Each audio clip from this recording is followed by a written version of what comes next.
Let's talk to Sarah Pochin, Runcorn and Helsby MP for Reform. Sarah, very good morning to you. Good morning, Mike. Lovely to be here as always. Good to see you. I mean, it's hard to imagine how quickly Britain has sort of somehow descended into this morass of madness. You know, I was watching over the weekend various different protests. There's one in Canary Wharf in London outside the Britannia Hotel where the police seem to think they can take the law into their own hands and start banning protests.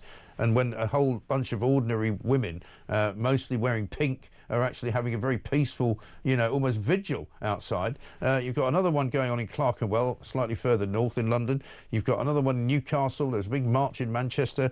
You know, people are at the end of their tether here, aren't they? They absolutely are. And do you know what? Your last caller, Kitty, I think reflects the views of so many people now. The Labour government are going to position people like me as being uncaring when I say, look, these Gazan children coming over, yes, you know, I'm a mother. I feel sorry about the fact that children may need treatment. But the fact is we are not an international NHS, as your last caller said. And they are bringing their families and endless relatives and siblings. It's just another backdoor way into the UK. Right. Why are we taking these children? And can I just say, those protests, and you pointed out the you know, many ladies there protesting very peacefully, they are protesting about the safety of their children. Why are we why is this government not putting our children first? And yet here we are. What happens when these Gazan children come in? Does everybody on the NHS waiting list then get pushed down the list again? Do they go straight into the hospital beds that we know aren't there and aren't free? So what are we doing? So in the same way, they're emptying accommodation of veterans, of people that, my residents that need to be on housing lists, being moved around for immigrants. Are we now going to move out patients from our wards in order to put Gazan children in there? Well, I'm sorry, Mike. I'm not surprised at the protests up and down the country. People need to be heard. Well, they do. And I mean, it's the state of our NHS really as well. It's laughable to suggest that we can now import some patients from another country. I'm reading a piece in the Mail this morning which tells me that a power cut, at Great Ormond Street Children's Hospital forced surgeons to do an operation using the torches on their mobile phones. I mean, it's the state the NHS is in. They treat 76,000 youngsters a year. It's been blighted by power outages, water leaks, issues with air filtration systems, and they're having to operate using their phone lights. I mean, that's where we are. And now we think, because Keir Starmer is so out of touch with ordinary people in this country, that he seems to think he's some great statesman organising, you know, the world. And as I said earlier, he's not only screwed up Britain, he's now screwing up the Middle East. He's empowering Hamas.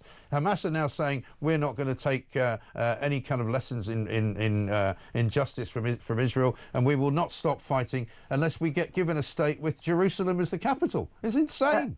It is insane, and I always remember from growing up, one of the things that Margaret Thatcher always said was never, ever give in to terrorists. And here we are, Keir Starmer giving in to terrorists. And Hamas are laughing all the way to their two-state solution. But we know that Hamas will not stop at that. They are a terrorist organisation.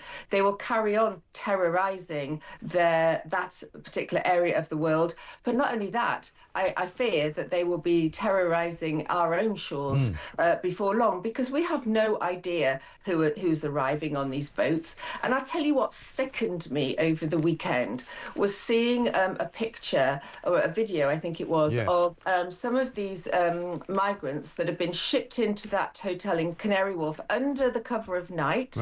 And they were hanging out of their window, filming with their mobile phones that we have paid for, we have given them, filming, that's the one, filming those mums down there who are scared for their children's safety, because we're importing these young fighting-age men, and I keep using that expression, and I will use that expression, who are cooped up in these hotels, and what happens is they go out on the streets and they're looking, you know, sadly, for women to assault. And the other thing is, why are they in the international, whatever it was, hotel in Canary Wharf?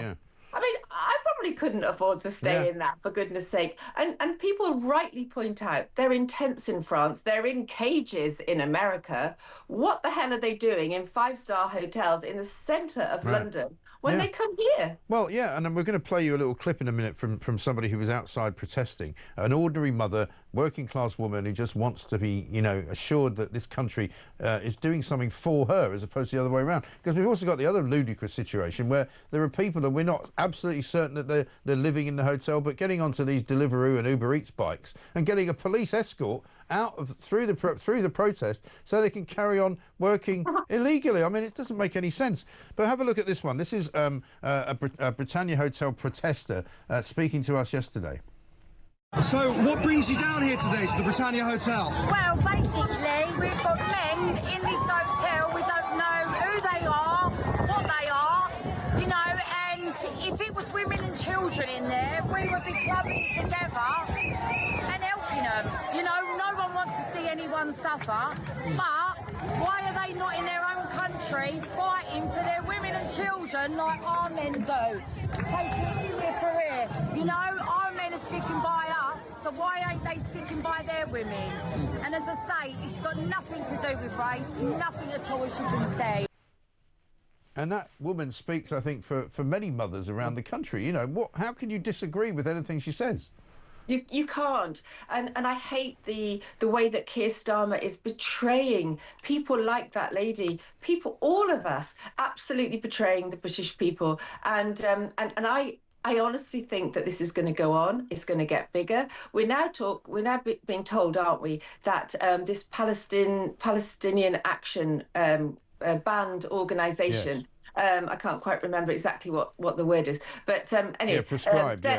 Yeah, they're going to, they're doing an organised march, aren't they? An organised protest. I assume it's London, or it might be all around the major cities, to try and overrun the police, to try and overwhelm our court system. Well, what are we going to do about that? I guarantee you that Keir Starmer, once again, will betray the British people and let them do it. They are a banned terrorist organisation. Yeah. Now, we should be shipping in the police like we know we can do. We know we can ship in. The forces come from all around the country.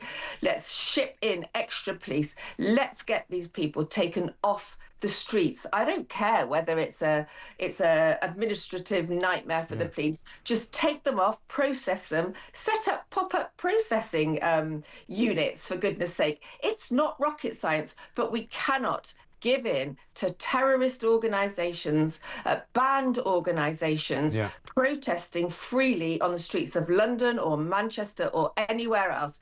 The police need to get in there and get them off the streets. Yeah, because those idiots from Just Stop Oil certainly stopped when they started locking them up, you know, because they all talk a good game. They all say, oh, we don't care if we go to prison. Well, it turns out they do, because now they've more or less disappeared off the streets, and now they're all Palestine protesters instead. And that's, you know, this year's thing. And it is absolutely outrageous. But what about the other story that really has been catching my eye this weekend? And this is the story from Warwickshire and the Warwickshire Police, Sarah, who basically deliberately withheld the nationalities and the ethnicity of two Afghan men who have been alleged to have raped a 12-year-old girl. They've been charged, so we can't say too much about them individually. But it's absolutely outrageous that Warwickshire Police say they defended what they did because they were following national policy in not sharing ethnicity or immigration status. Surely that's wrong.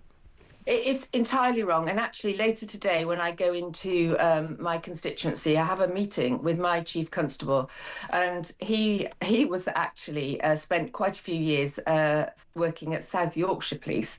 So I am absolutely going to be asking him about this. And what on earth are the police now doing? Who are they acting for? Surely the main function of our police force is to keep us safe, not protect migrants that are coming in and assaulting and allegedly raping a 12-year-old girl. I understand that's allegations at the moment, and charges have been made. But that's exactly what I'll be asking him. And the reason I mention that and South Yorkshire Police is, of course, because of the grooming gangs and what was going on up there. And to my mind, by withholding names of these people that have been charged on grounds of ethnicity. Mike, is that not just another Rotherham starting, another Rochdale, another grooming gang situation starting again? Because that's what happened there. The police did nothing because they didn't want to be accused of being racist. Well, what's happening now? The police are not giving these names out on the grounds of ethnicity. That is entirely wrong, because I tell you, if a white man had been charged with raping a 12-year-old girl, his name would be released immediately. Yeah, of course it would. And now we've got another story of there's another charge involved here. So again, we can't get into the ins and outs of it, but an allegation and a charge has been made against a Sudanese asylum seeker with attempting to kidnap a 10-year-old girl in front of her father. You know, and this is going on now in many, many different cities up and down the country. And this is what I'm saying. It comes back to the government. The government should be putting our children first, our safety first, the safety of our women and our children. They're putting it at risk. I start to become so almost speechless because I'm raising this constantly. I have many, many migrants in my constituency wandering around.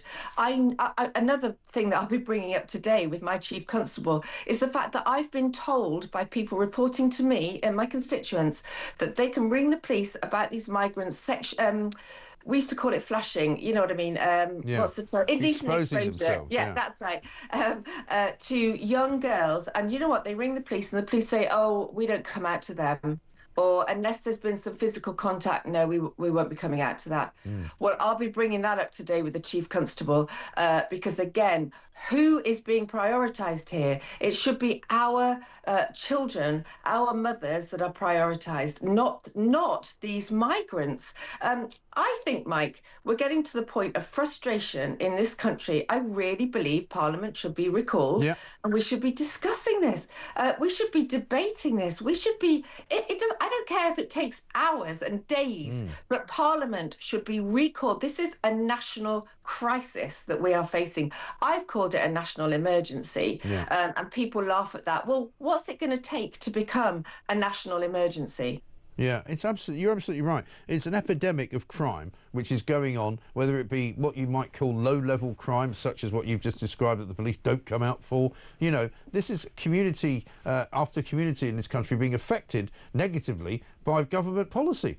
And it's not getting any better, and because, you know, they might be taking some of them out of some of the migrant hotels and putting them into houses, you know, then you get the Waterlooville situation where people are going, we don't want them here. You know, they're creating really, really massive division in this country, and that's what they say they're trying to stop. Yeah, absolutely. And I'm getting that in my constituency. Houses of multiple occupancy, full of these migrants, because they've moved them out of the hotel, they put them into these houses. Then you get all the issues of antisocial behaviour. Oh, my God, the pictures you're showing there. I mean, what's in those envelopes? Nice, probably cinema tickets and a ticket to the zoo and, free this and free bus passes and, how to get your benefits and God knows what else is in those envelopes. But I'll tell you what, I bet I'd love to have a look in one of those, wouldn't you, Mike? Yeah, absolutely right. Shocking state of affairs. Sarah, great.